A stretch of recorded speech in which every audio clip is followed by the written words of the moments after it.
I may look a mess, but we're going to do this anyway. So I sold like 200 books today. I took the unhauled books. I wound up keeping some of them because there were signed editions, and I just know that I can sell them for more individually than I can from taking them to the buyback store. Also, some of them I had already read them, so they weren't really going against my TBR. I was like, I did like it, so I might as well hold on to it. I don't want to rebuy something. And of course, I hadn't had any alcohol, so the lowered inhibitions and just being like, "Woo, let's get rid of this, was gone. And some of the books I just wanted to keep, and other books I don't really want, but I want to do interesting videos with them. So if you've watched the books I saved from my unhaul video, you'll see an explanation on why I saved every single one of the books that I did. And I hinted that I was going to do a book haul. So here we are with the book haul. What did I get with my $100 store credit? So I did get a Doctor Strange pop, but I gave it to my husband. So that's in a different room. But other than the Doctor Strange pop, I've got some books to show you. All right. The first one I'm going to show you is Into the Bright Unknown. I have the first and second book in this series. I flipped open to a random page, started writing it. I do like the writing style. I also have one of Ray Carson's other long series in ebook format.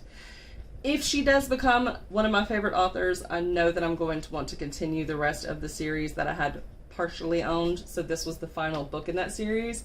And I got it for like $6, hardback, mint condition. They didn't even put a dot on this one. So like, it's like a new copy. And it's very pretty, and it has fat rep, and it's like historical with some possible magical realism.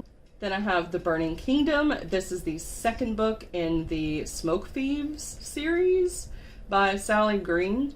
I already own the first book, which I had already read like 50 pages of before I ever bought that one. And I absolutely loved all of the character POVs. She had like 5 different characters that she was following. It's just going to be like a good epic fantasy series that I need to have on my shelves. So I can't go from the first book to the third book. And I was pretty sure, based off of the writing style, that I was going to want the second book. So when I saw that this one was there, I was like, I need you to complete the series. So I got it. Next we have Defy the Worlds. I have Defy the Skies. I have Defy the Stars, which is the first book in the series. I think that this is the second book in the series. It could be the third book. I'm not sure. If you know, let me know. But either way, I only own the first book, so now I have an additional book in the series. I hope that I like it. I love the covers, so wish me luck. Continuing on with books in series, we have Quarantine the Loners and Quarantine the Saints. I've read both of these. This is one of my all-time favorite YA apocalyptic type books. It's like the apocalyptic part is kind of just with this one town, but it like knocks out all the adults. It is definitely sci-fi. It is also has like all of the cliques that you find in high school, and what would happen if everyone in high school was locked in there for months and there was no adults. It gets wild. This has 2 guys that wrote the books together under Lex Thomas. I have not read the final book in the series, which is like a companion novel called The Giant or something like that. So I put the third book and the fourth book paperback editions on my Christmas wish list so that I could complete the series at that time, because that's how I want to curate my shelves from now on, is to mostly be acquiring books that I've already read and loved versus buying a bunch of new books. And if I do buy new books, it needs to be stuff that I'm fairly confident that I will like, or that I don't have similar items to on my shelf already. So for instance, I am taking chances on adult books in pretty much every genre because my adult collection is just so small. that I feel comfortable doing that. I just need to actually be reading them as I acquire them and not having them sit on my shelf forever. The one book I will show you that I did not get from this place, but that I did want to show you for hauled books, because I haven't hauled that many books this year, so I'm just going to pop this one in there. And that is Riverdale. He loves me, she loves me not. It's just like, it's got little like image art and stuff like that that's based off of the Riverdale series. And it was on the library cart where you could just pick up a book for free. So I just went ahead and picked it up. Back to my haul from McKay's. We have The Family Plot. This is one of the books that was on a list that we could choose from for the book clubs that I'm in. We got 3 choices for each month, and this is the one that I picked for like August or something like that. I don't know if that's the one that was the most popular that got chosen or not, but I like the plot of it so much that I checked it out from the library, hadn't read it yet, returned it today, and then wound up seeing it at McKay's and was like, okay, this is a sign. I need to read this book. It was $7. I picked it up. This one is about a girl. I believe she has a twin brother. She definitely has a brother, but I think it was a twin brother. And he goes missing for years. Nobody knows where he's gone. And then they like discover his body on their family property. So it's like, who did it? Someone in the family, probably. Arsenic and Adobo. They had a lot of Book of the Month selections. I have really lucked out with my Book of the Month selections so far. I've rated both of the ones that I've read 5 stars, so I don't give awards any bearing on me liking books. I just don't care about awards. I don't think that they are a good sign at all of whether a book is good. It's really just a sign that the book is probably literary, and I don't like literary fiction. However, Book of the Month is like a thing that I'm starting to trust because it's actually proven itself to me, and it's like normal everyday people making the selections as far as I know. So I'm like, hey, let's try this. This is like a funny, murdery type thing where there's like a rival restaurant or something in the neighborhood, and there's like a romance going on with her aunties trying to set her up, and then I think she gets accused of the murder because it's like from someone at the other restaurant, and she like hates them. So I don't know, but I think it's going to be a funny murder mystery. The Lost Apothecary, I know nothing about this. I know that it was people's one of their most favorite books of the year when it came out in 2021. I actually thought that this was older than that, so I'm surprised, but it was March 2021, and I've always loved the way that the cover looks, so honestly, this is a total cover buy, and it's Book of the Month, so I was like, okay, trusted selectors, a lot of people loved it, and has a beautiful cover. It is worth giving it a shot, so that's what I'm gonna do. This was the final book that I picked up because I still had store credit, so I was like, okay, let me find some more Book of the Month selections. And I saw Honey Girl, and I was like, ooh, I wonder if this is a romance. I opened it up. It is a romance. She has just graduated with her PhD. She wants to let loose, so she goes to Vegas, and she winds up getting totally drunk and marries this random woman whose name she doesn't even know, but her life is kind of going down the drain. So once everything ends as far as the vacation and she goes back, she decides that she's actually going to spend time with her wife in New York instead of going back to where she's been living, and see if that will change things up for her. So again, sapphic romances, don't really have a lot of those, plus this is an adult one, so I definitely don't have any of those. So I was like, you know what, we're gonna give it a try. Then we have the Hacienda, which I am like, why didn't you call it La Hacienda? Because that just seems like it would go. I don't know if it would technically be La or if it would be El, but it's like Hacienda itself just sounds like a Spanish word. So I was like, why do we have the V? Why can't it be La Hacienda? Because I like that way that the title rolls better than the Hacienda. I'm just like, La Hacienda. Anyway, I don't really do historical, but this one has like a paranormal, horror-y side to it. So I'm like, you know what?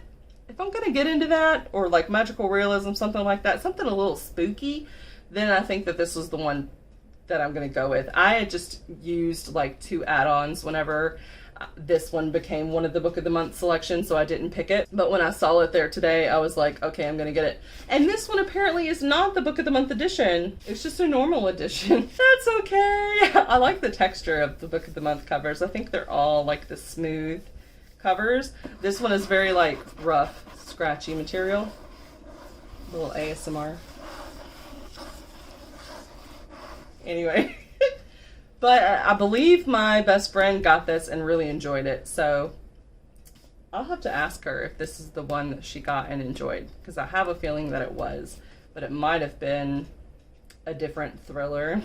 And then the last of that part of the haul is In a Holidays by Christina Lauren. I always like her book covers, and I also usually like the synopses for her books, but I've never read one as far as I know. So when I saw this one, and again, it was book of the month, I was like, it's a sign. And it came out December 2020.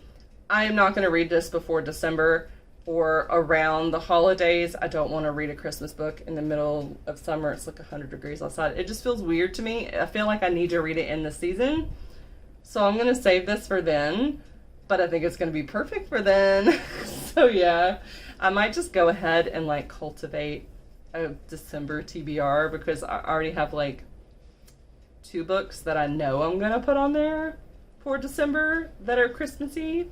This one also has the whole repeating day over and over again, and it culminates with like a car wreck at some point, and the car wreck resets it where she has to start the day over or the weekend over or something like that. And there's like 2 families that are at the cabin with her, and she might possibly be in love with both the guys.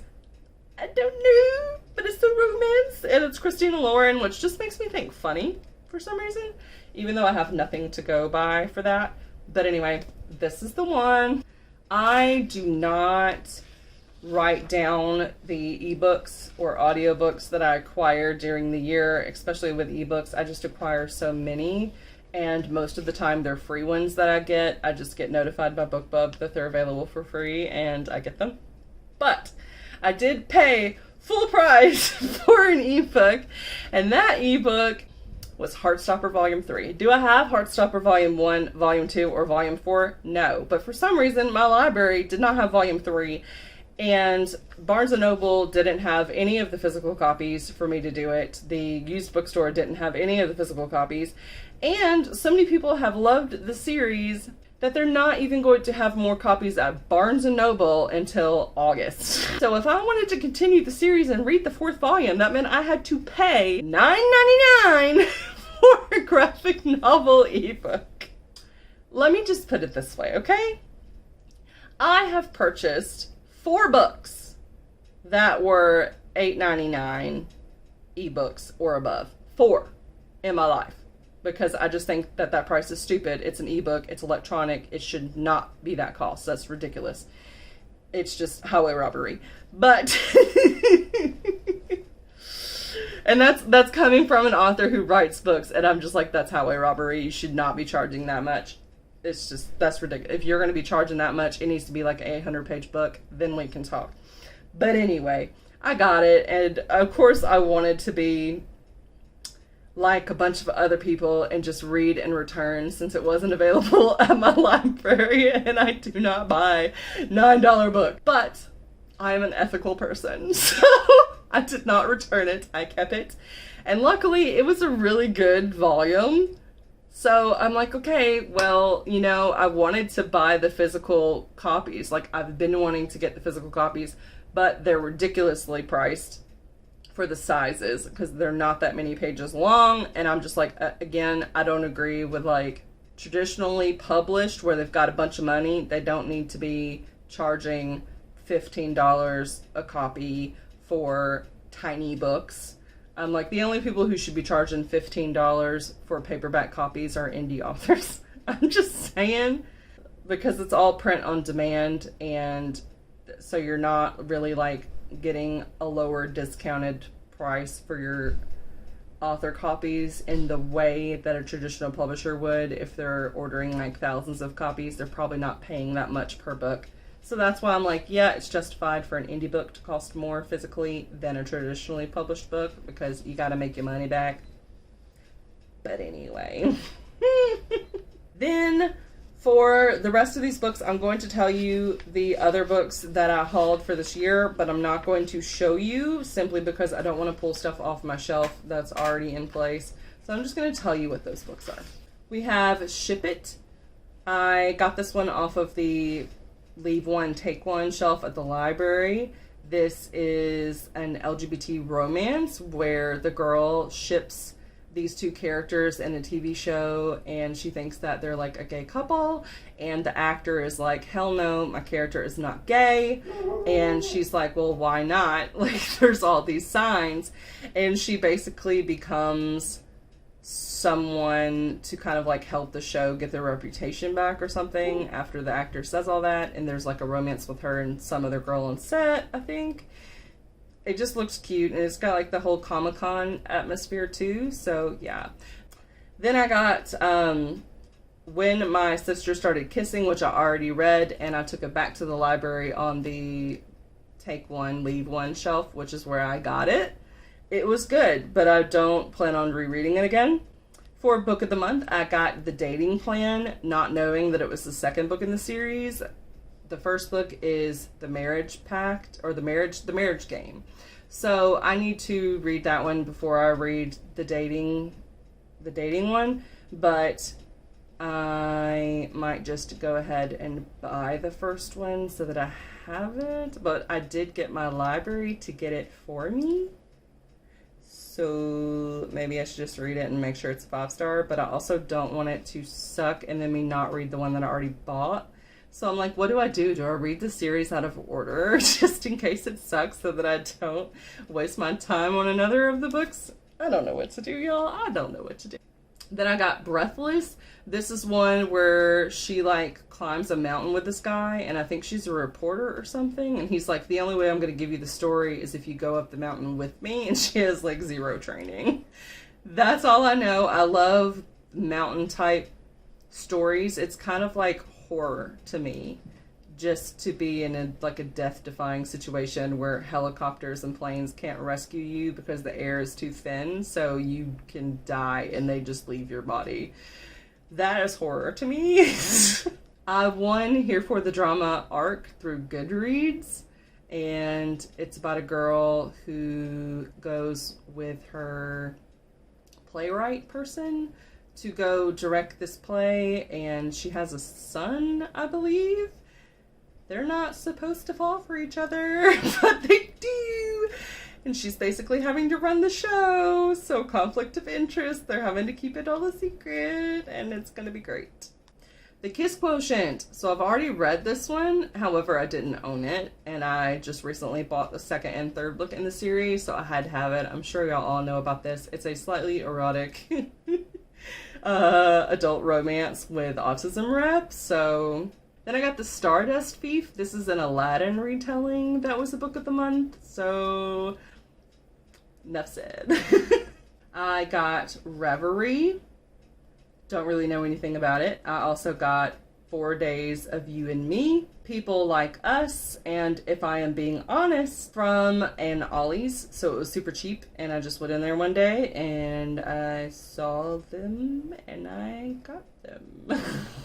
If I'm Being Honest is about a popular girl who's really mean, but then her crush sees her being cruel, and so he's like, I can't date you, you're a horrible person. So she sets out to become a better person in order for him to like her, and then of course she's probably going to wind up falling for whoever helps her become a better person, so who knows. Then we have This Woven Kingdom, which I got at a Target because I was moving and I realized that I'd already moved all of my books, so I didn't have any physical books at home, and we were still sleeping at home, so I was like, I need something to read. And yet I didn't read it. So I need to read it. I really liked her series Shatter Me, so I was like, I gotta read more from her. A Touch of Darkness. I blame TikTok. It's a Hades and Persephone type romance, more new adult, smutty, I've heard. Shoot, I'm gonna check it out. It's like 4 books in the series. I think it's already done. I have read a bit of it and I've really enjoyed the writing, so I think I am going to like the series as a whole. Then I have The Ravenous Dead, which was a birthday gift from my BFF Brit. Hi, thank you. I read the first book, The Whispering Dead, and it was so funny because I was like, hey, I just read this great book. I think you'll like it. I sent her a picture and she goes, you know that author I've been telling you about that I've been reading all of her books this month? It's the same author, and I just finished reading that book that you sent me a picture of.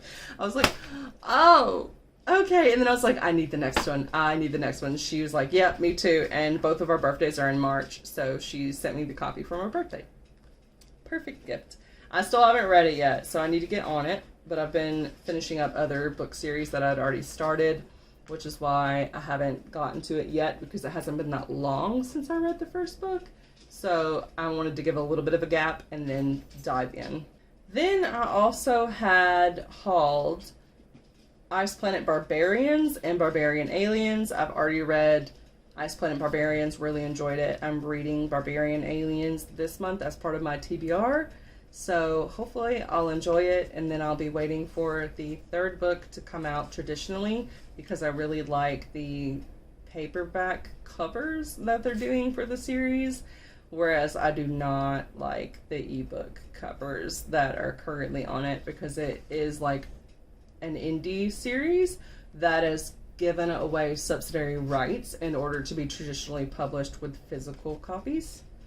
So yeah, I'm liking it, but I do want the traditional versions because they've been like re-edited and they've had content added to them, and it also includes the bonus short story novellas within the copies, so you're getting like your bang for your buck with better covers. Those are all the books that I have hauled in 2022. What do you think about my reading selections of the ones that I haven't read? Which do you want me to read first? Like, which one is the best one, especially with the book of the month ones? Like, tell me what to read. I need to know. I need to know what to read.